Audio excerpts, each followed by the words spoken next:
Meus queridos e amados irmãos, a paz do Senhor. Reflexão de hoje para a leitura diária da lição de número 8, para o dia 19 de novembro de 2023, que tem como assunto missionários fazedores de tendas. O textuário da nossa lição diz: Vós mesmos sabeis que para o que me era necessário, a mim e aos que estão comigo, estas mãos me serviram. Atos capítulo 20, verso 34. Verdade prática diz: é possível servir a Deus e aos outros por meio de sua profissão, aonde quer que você vá. A leitura diária de hoje, segundo aos Coríntios, capítulo 5, versículo 18 e 19. Missões, um movimento global para reconciliar o mundo com Deus. Diz o texto sagrado: e tudo isso provém de Deus, que nos reconciliou consigo mesmo por Jesus Cristo e nos deu o ministério da reconciliação. Isto é, Deus estava em Cristo, reconciliando consigo o mundo, não lhes imputando os seus pecados, e pôs em nós a palavra da reconciliação.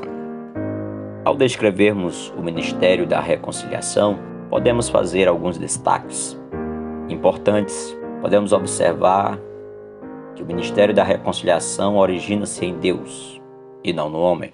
É uma experiência pessoal. Ela compreende todo o universo. Ela elimina a condenação. Ela é entregue pessoalmente. Ela é investida de autoridade.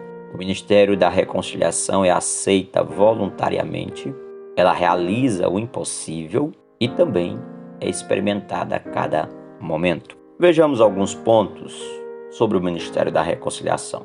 Em primeiro lugar, o homem precisa se reconciliar com Deus, porque o pecado o afasta de Deus.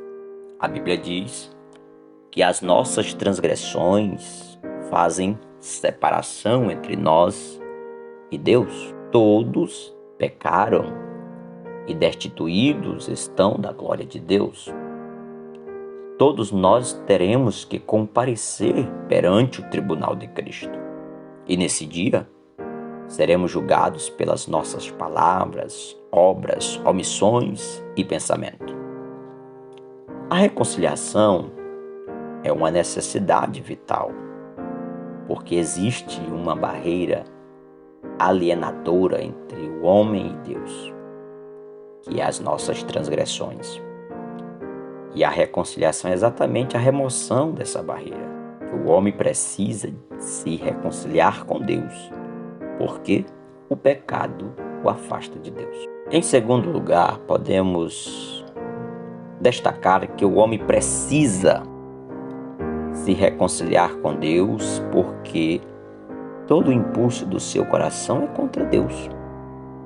Por natureza, somos filhos da ira. A inclinação da nossa carne é inimizade contra Deus. A vida que vivemos à parte de Deus é uma vida marcada pela cegueira, uma vida marcada pela rebelião. Sem Cristo, o homem está cego, perdido, cativo e morto em seus delitos e pecados. O homem está no reino das trevas. E Efésios, capítulo 2, verso 1 ao 3, vai falar sobre isso.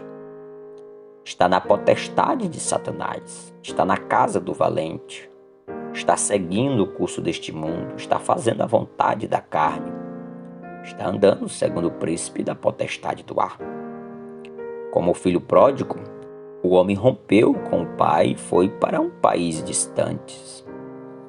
Somos reconciliados com Deus ou perecemos eternamente. Voltamos para Ele ou não há esperança para a nossa alma.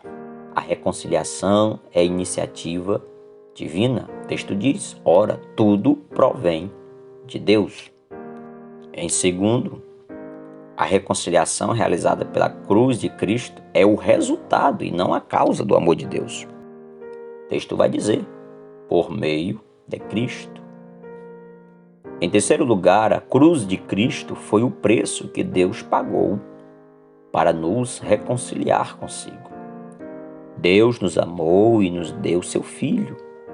Deus nos amou e Cristo se encarnou. Deus nos amou e Cristo sofreu em nosso lugar. Deus nos amou e Cristo morreu por nós. A cruz é o maior arauto do amor de Deus por nós. A cruz é a prova cabal de que Deus está de braços abertos para nos receber de volta ao lar. A nossa reconciliação com Deus custou-lhe o preço infinito, a morte de seu Filho. Ele nos comprou não com coisas corruptíveis, como disse 1 Pedro ali no capítulo 1, verso 18 e 19, como a prata, como o ouro, mas com o sangue de seu Filho bendito. E Cristo é a ponte que nos liga a Deus. Jesus Cristo é Ele que nos reconcilia com Deus por meio da sua morte. E isto demonstra que Deus não pôs os nossos pecados em nossa conta.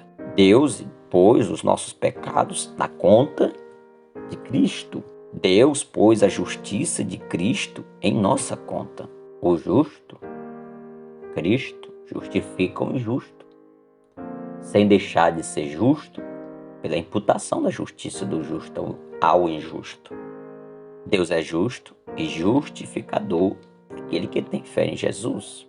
A cruz de Cristo é o lugar onde Satanás é sempre derrotado.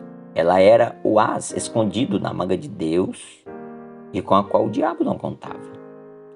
O grande acusador nunca poderá encontrar um fundamento pelo qual possa fazer o Deus justo se voltar contra nós, pois todos os nossos pecados foram separados de nós para sempre pela cruz.